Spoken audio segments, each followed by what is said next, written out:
말씀은 가장 완전한 기도라는 제목을 가지고 주기도문의 전체적인 내용들을 한번 살펴보고자 합니다. 지난주 이제 굉장히 중요한 날이 있었죠. 그게 12월 6일이죠. 외국인들이 가장 이해가 안 되는 것 중에 하나가 11월 달에 있는 수능, 그 수능일에 비행기 운항을 하지 않는 거에 대해서 외국인들이 대한민국은 좀 이상한 나라다. 어떻게 시험을 치는데 항공기를 운항하지 않을 수 있냐. 그만큼 대한민국 사회가 중요하게 생각하는 게 뭐죠? 수능이죠, 수능. 그 수능을 친 결과가 지난주에 발표가 되었습니다. 여러 가지 미담들도 있고 좌절의 이야기도 있고 저 한 날의 결과로 말미암아 우리의 모든 인생이 결정되는 듯한 날이기도 합니다. 그래서 이 수능날에 이 날들이 결과가 나왔는데 사실 그 이전에 이 수능날에 대한 보도들이 나왔죠. 한 기사에 이렇게 나와 있습니다. 수능날 세 종교의 기도는 같은 복을 향했다. 세 종교의 기도는 같은 복을 향했다. 다르게 얘기해서 교회, 절, 성당 같은 날에 어떻게 해요?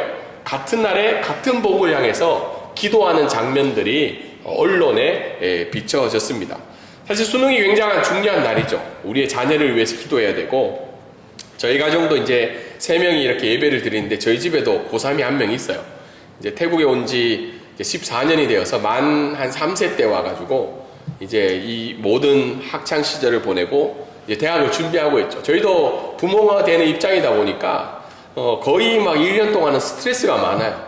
학업을 아이의 입시를 준비하는 것도 있고 뭔가 이것이 아이의 인생에 큰 결정을 하는 것처럼 죄송합니다. 목사임에도 불구하고 선교사임에도 불구하고 이게 굉장히 부담으로 다가오더라고요. 그래서 제목처럼 모든 부모들은 같은 복을 향해서 기도하고 준비하고 나아가고 또 있다는 겁니다. 근데 이 제목을 던지면서 뉴스가 보도한 이유가 뭘까요? 물론 여러 가지 이유가 있겠죠. 그만큼 중요한 날이다. 근데 이 보도를 한 매체 중에 하나는 기독교 기관이었어요. 기독교 신문인데 그 신문은 약간 좀 기독교의 약간 불편한 부분들을 많이 비춰주는 신문이에요. 이 뉴스 타이틀을 주는 이유는 우리의 기도, 수능날 드리는 우리의 기도와 나머지 두 종교가 드리는 기도의 차이점이 뭐냐는 질문이었던 거죠. 우리의 기도와 그리고 오늘날 어떻게 이번 주에도 성당과 절과 여긴 어떻게 해요? 불교죠. 그리고 이슬람, 힌두교 드리는 그 기도의 내용과 우리의 기도의 다른 점이 뭐냐는 질문을 간접적으로 던져주는 기사의 내용이 아닐까 생각을 합니다.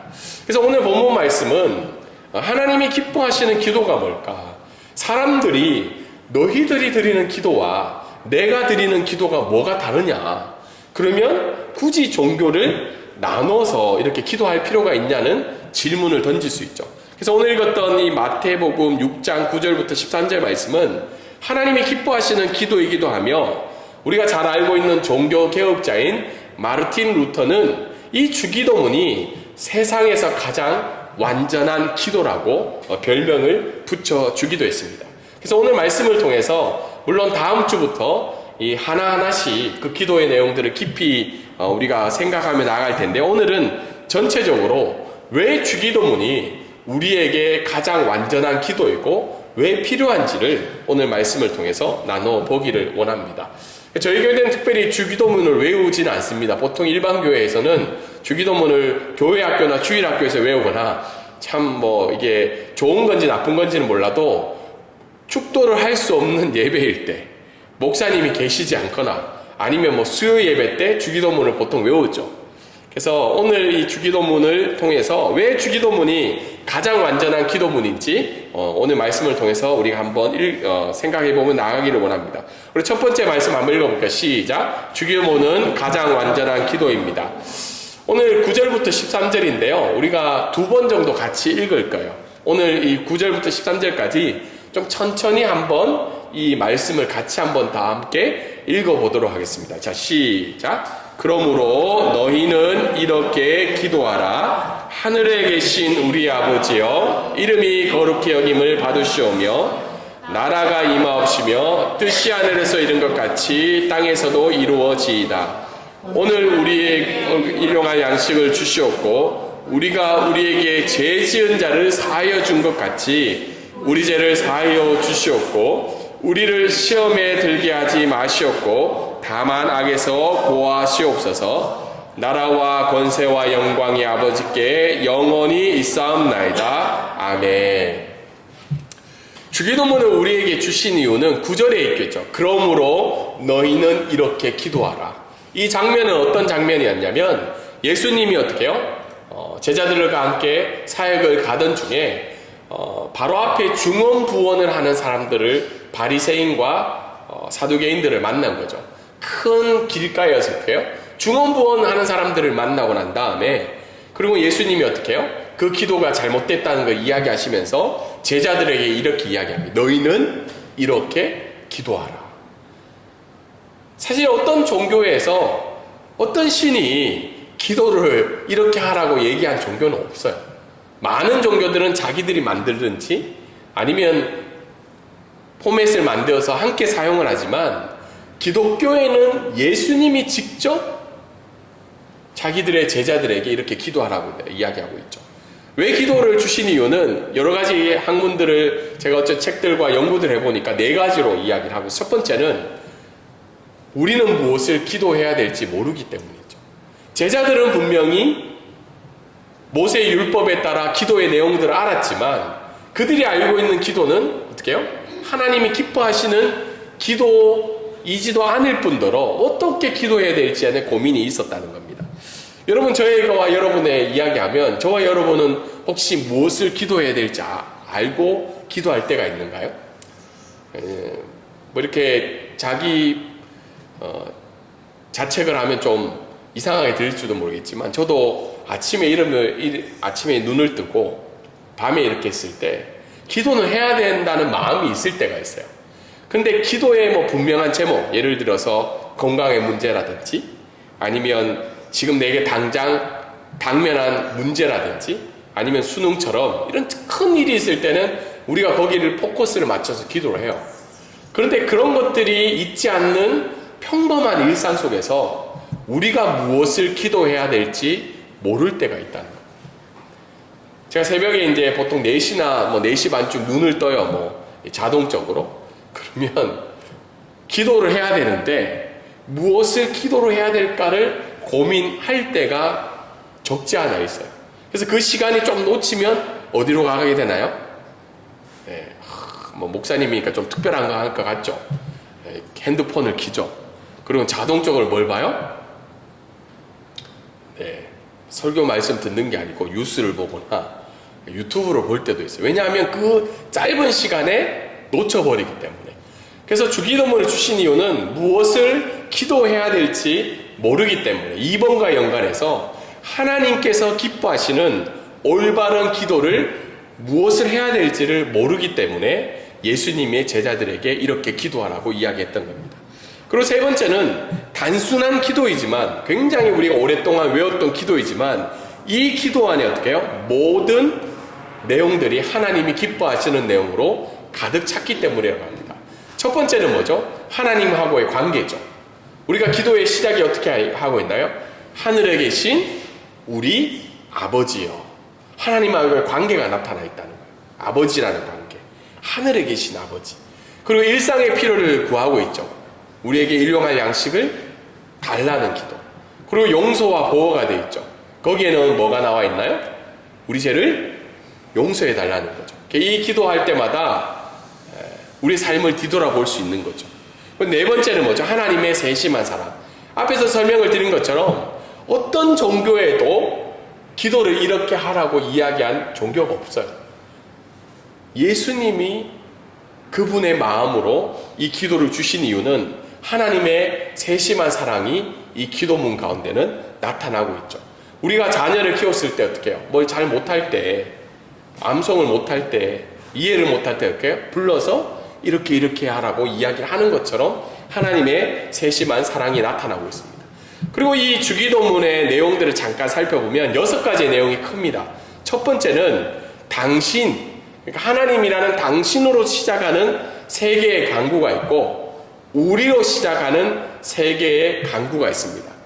앞에는 하나님을 위한 간구가 3개가 있고, 두 번째 파트는 우리를 위한 간구가 있죠.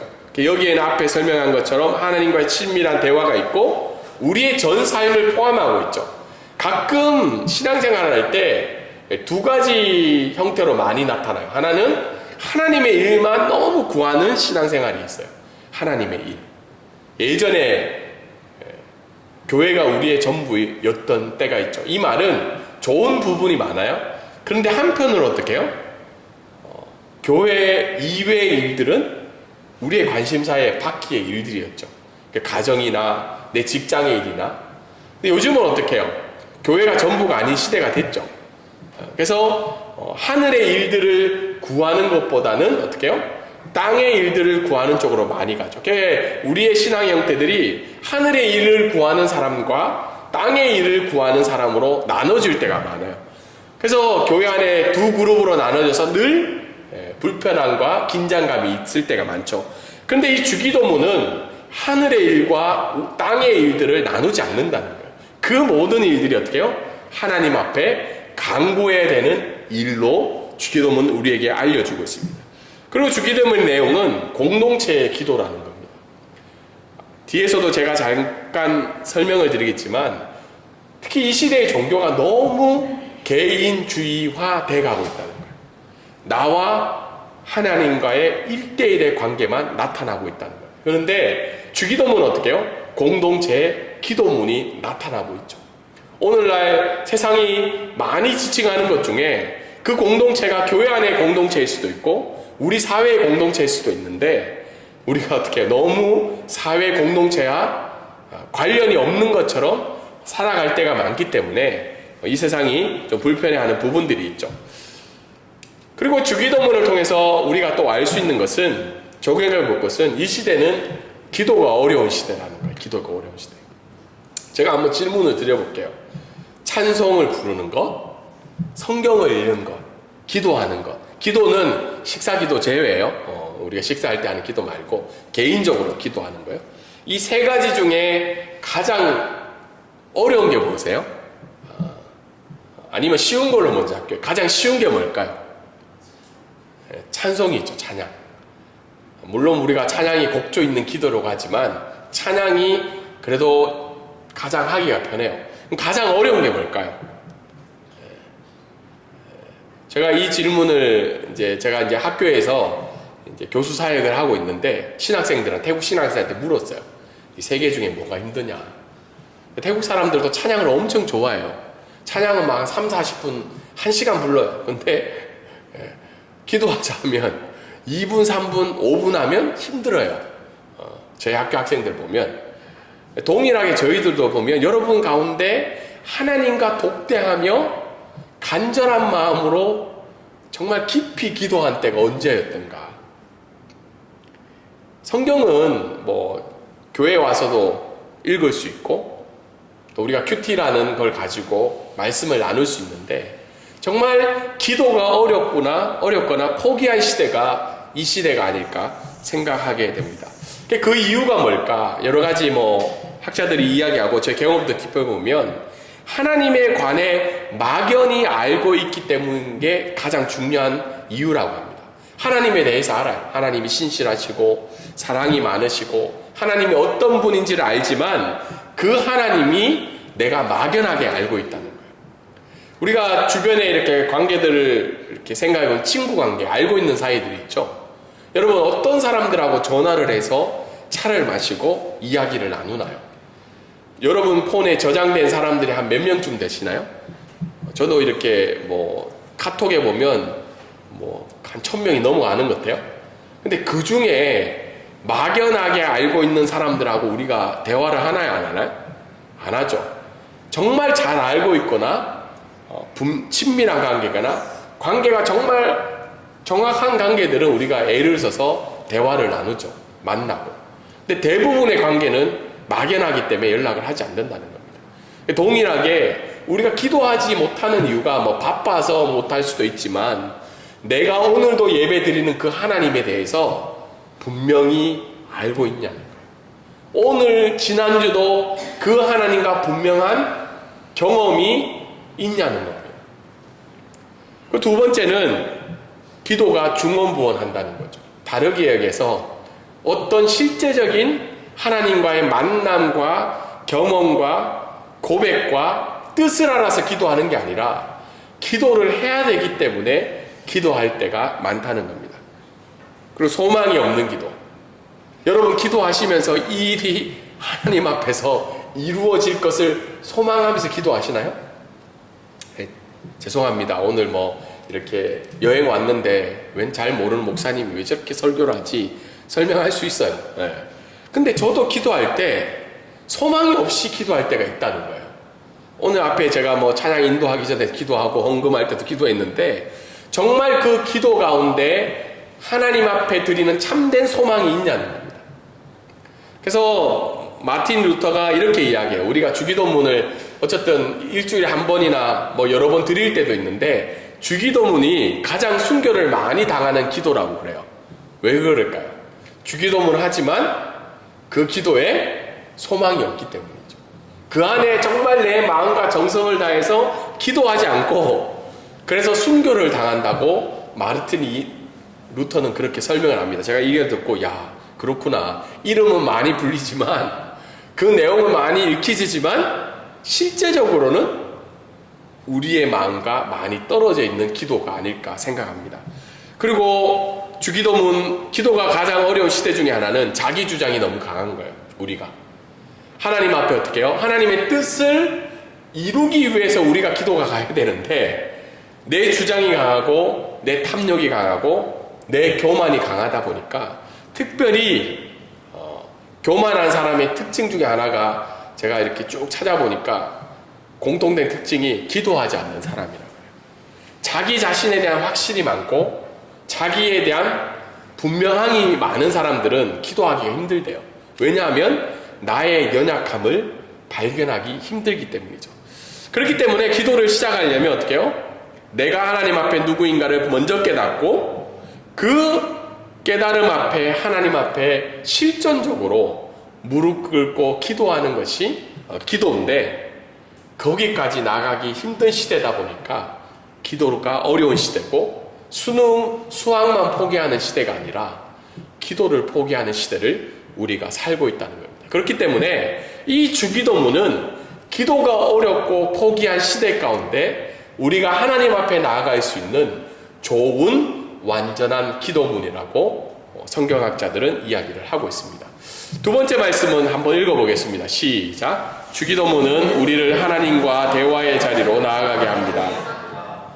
이 말씀을 앞에 걸 적용해 가면서 우리 천천히 하나님 말씀 주기도문을 한 번 더 읽어보도록 하겠습니다. 시작. 그러므로 너희는 이렇게 기도하라. 하늘에 계신 우리 아버지여 이름이 거룩히 여김을 받으시오며 나라가 임하옵시며 뜻이 하늘에서 이룬 것 같이 땅에서도 이루어지이다. 오늘 우리에게 일용할 양식을 주시옵고 우리가 우리에게 죄 지은 자를 사하여 준 것 같이 우리 죄를 사하여 주시옵고 우리를 시험에 들게 하지 마시옵고 다만 악에서 구하시옵소서. 나라와 권세와 영광이 아버지께 영원히 있사옵나이다. 아멘. 주기도문을 통해서 우리가 하나님과 대화의 자리로 나아가게 되는데요. 특별히 이 말씀을 통해서 알 수 있는 것은 기도는 배울 수 있는 게 아니라는 거예요. 왜냐하면 모든 경험은 가르치고 배울 수 있는 게 아니라는 겁니다. 그래서 이 말씀은 그렇기에 기도는 배우는 것이 아니라 어떻게 해요? 기도를 함으로 인해서 배워가는 거라고 우리가 알 수가 있다는 겁니다. 그래서 주님이 제자들에게 이야기해 주신 것은 너희가 기도가 이런 거니까 1, 2, 3, 4 그래서 기도해라 이런 게 아니라 주님이 가르쳐 주신 그 기도를 통해서 제자들이 실제적으로 그 기도를 함으로 말미암아 하나님이 기뻐하시는 기도를 배워가는 거라고 이야기를 할 수 있는 거죠. 오늘도 우리가 어떻게 해요? 주기도문에서 열심히 배웠어요. 근데 제가 2번 기도문을 같이 읽은 이유는 뭐예요? 그 기도를 함으로 말미암아 하나님이 기뻐하시는 것이 무엇인지를 우리가 알 수가 있다는 겁니다. 그래서 제가 오늘 권면드리는 것은 아침에 일어났을 때 특별히 생각나지 않는 기도의 내용들이 생각이 나지 않는다면 이 주기도문을 천천히 한번 해보세요. 그러면 제가 이 말씀을 준비하기 위해서 마틴 루터의 주기도문이라는 책을 읽어봤거든요. 읽어보니까 거기에 이런 내용이 나왔어요. 자기의 제자들이 자기에게 물었대요. 마틴 루터에게 기도를 어떻게 해야 되는지. 그래서 그걸 가지고 기도를 같이 나눴는데 그 6, 7가지의 내용 중에 각 사람이 날마다 하나님이 주시는 그 경험하는 부분이 다르다고 합니다. 그래서 뭐 다른 사람과의 관계가 걸리는 사람은 그 주기도문을 읽다가 그 기도에 멈춰서 그 사람을 위해서 기도하고, 하나님이 뜻이 무엇인지에 대해서 구하며 나아가는 그 어떤 사람에게는 그 기도문이 중심에 잡혀서 더 깊이 나아가는 것을 경험했다고 합니다. 그래서 하루에 한 번 정도 아침이든 저녁이든 그 쉬는 시간에 이 기도문을 하나님 앞에 드림으로 말미암아 그 말씀에 따라 기도함으로 하나님을 경험하기를 원합니다. 또 하나님은 주기도문을 통해서 우리의 기도를 이끄시는데요. 왜냐하면 이 주기도문의 내용에서도 설명을 드린 것처럼 이 주기도문을 드림으로 말미암아 너는 나를 누구라고 생각하느냐, 나는 너에게 무엇이냐라는 질문을 던질 수가 있다는 겁니다. 하나님은 주기도문을 통해서 내가 너에게 어떤 사람인지를 알려주고 있다는 거예요. 다르게 얘기해서 누구라는 거예요? 하늘에 계신 아버지라는 거죠. 하늘에 계신 아버지. 저희 아버지는 2019년에 하나님의 부르심에 따라 천국에 가서 가끔 아버지라는 존재가 이렇게 굉장히 크게 느껴질 때가 있어요. 아버지가 안 계시니까. 근데 그럴 때마다 또 질문은, 나는 그래 하나님을 아버지라고 부르는데 내가 실제적인 내 삶에서 그 하나님을 아버지라 믿고 살아가고 있느냐는 질문을 던질 때가 있다는 거죠. 그리고 우리가 삶의 문제들 앞에 함몰될 때 우리가 이 하늘에 계신 아버지를 기억을 해야 되는데 이 주기도문이 하나님께로 우리를 나아가게 한다는 겁니다. 두 번째는 내가 참으로 원하는 것이 무엇이냐, 이 기도문에 나와 있다는 거예요. 앞에서도 설명을 드린 것처럼 수능날 모든 종교가 자기의 신 앞에 한 가지의 복을 향해서, 같은 복을 향해서 구하는 그 장면을 보면서 저의 기도를 바라보게 됐다는 거예요. 하나님이 원하시는 게 뭐냐, 그리고 네가 정말 원하는 게 뭐냐. 그게 뭐예요? 주기도문에는 아버지의 이름이 거룩히 여겨지는 거. 제가 지난주에 그 최재하 선교사님 이야기를 들으면서 여러 가지 생각이 들었어요. 그 선교사님은 계속 밥 먹으면서 우리 교회가 그 가우산 지역으로 옮겨가기를 원하고, 그들을 위해서 사역하기를 원하고, 저를 뭐 계속 그쪽으로 좀 보내려는 느낌이 들어서 제가 그냥 기도하겠다 했는데, 제가 근데 그분의 마음 가운데 도전을 받았던 게 뭐냐면, 하나님 아버지의 마음이 그 가우산 영혼들을 향해 있다는 걸 느끼게 해주셨어요. 그래서 아버지의 이름이 그곳 가운데도 높여지기를 원하고, 그곳 가운데도 어떻게 해요? 하나님 나라가 임하기를 원하는 그 간절한 소망을 제가 이렇게 느끼게 되었다는 거죠. 동의하게 되었다는 거죠. 거기에는 교회가 없고 복음을 지속적으로 그 장소에서 드리는 교회가 없다 보니까 하나님 아버지의 뜻이 그곳에 있음을 그분은 발견하게 된 거죠. 동일하게 우리도 아버지의 뜻이 무엇인지를 알기를 원하잖아요. 근데 우리가 놓칠 때가 뭐냐면 그 뜻을 기도하지 않는다는 거죠. 내 기도하기 바쁜 거예요. 이것도 해주시고 저것도 해주시고 이 문제도 해결해 주시고 오늘도 이걸 해결해 주시고, 내 자녀의 문제들, 수능의 문제들, 출장도 오셨으니까 여러 가지 업무를 다 봐야 되잖아요. 그런데 그때 주기도문은 하나님이 무엇을 원하시는지, 그리고 정말 우리가 무엇을 원하는지를 알게 해주신다는 거죠. 그리고 어떤 목적을 위해서 그 기도를 수단으로 사용하고 있느냐. 우리가 하나님 앞에 기도하지만 어떤 목적을 위해서 수단을 사용하고 있는지를 우리에게 알려주고 있다는 거죠. 일용할 양식을 우리는 구해야 됩니다. 죄를 용서를 해야 되고, 악에서 하나님이 우리를 지켜 보호함을 구할 수 있지만 무엇을 위해서 기도하고 있냐라는 질문을 던질 수 있다는 겁니다.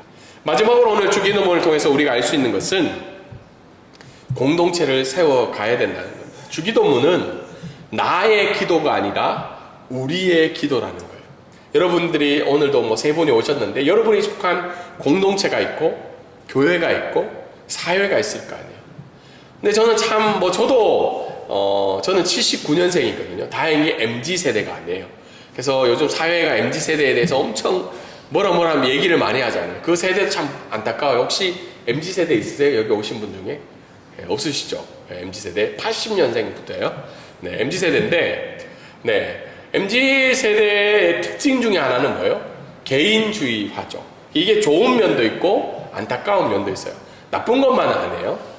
그리고 개인주의 사유화가 되다 보니까 신앙도 모든 결정을 누가 해요? 내가 하고 모든 판단과 방향도 다 내가 할 수밖에 없는 사회의 방향이 그렇게 가고 있죠. 그런데 이 주기도문을 통해서 어떻게 해요?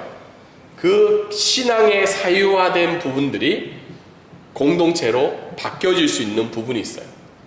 어떤 목사님이 페이스북에 그런 글을 적었더라고요.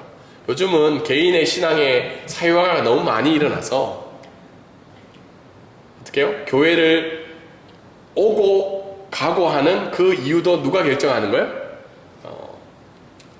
여러분들도 오늘 이렇게 저희 교회는 저희 가족 말고 두 분이 있는데 아직 개인의 선택이 여기에 계셔서 아직 남아 계신 것 같아요. 주변에 교회 많아요. 좋은 교회. 한 번씩 가보셔도 괜찮아요. 가서 또 한번 보시고. 근데 그것들이 신앙을 선택하고 하나님 앞에 나아가는 것조차도 개인의 사유화로 나아가고 있다는 거예요. 근데 성경은 공동체를 굉장히 강조하죠. 믿음의 공동체. 그래서 주기도문을 통해서 어떻게 해요?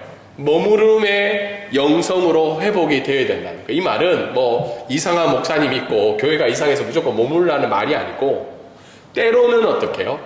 내 개인의 불편함과 어려움이 있더라도 공동체를 하나님이 기뻐하시는 공동체로 나아가기 위해서는 그곳에 머물러야 할 때도 있다는 겁니다. 그래서 주기도문을 통해서 내 개인의 신앙을 살펴보는 것을 떠나서 하나님 나라가 세워가는 그 공동체로 우리가 머무르며 그것을 함께 나가는 그런 은혜가 저와 여러분 가운데 있기를 주님의 이름으로 소망합니다. 마지막으로 적용하면 날마다 어떻게 해요? 주기도문으로 기도함으로 말미암아 하나님이 기뻐하시는 기도로 나아가기를 원합니다. 그리고 하나님이 누구신지를 분명히 매일 삶의 가운데 고백하기를 원하고 무엇보다도 주기도문을 통해서 어떻게 해요? 하나님의 일, 하늘의 일과 이 땅의 일을 하나님이 기뻐하시는 뜻대로 온전히 구하며 또 온전한 신앙의 삶을 살아가는 저와 여러분이 되기를 주님의 이름으로 소망합니다. 아멘.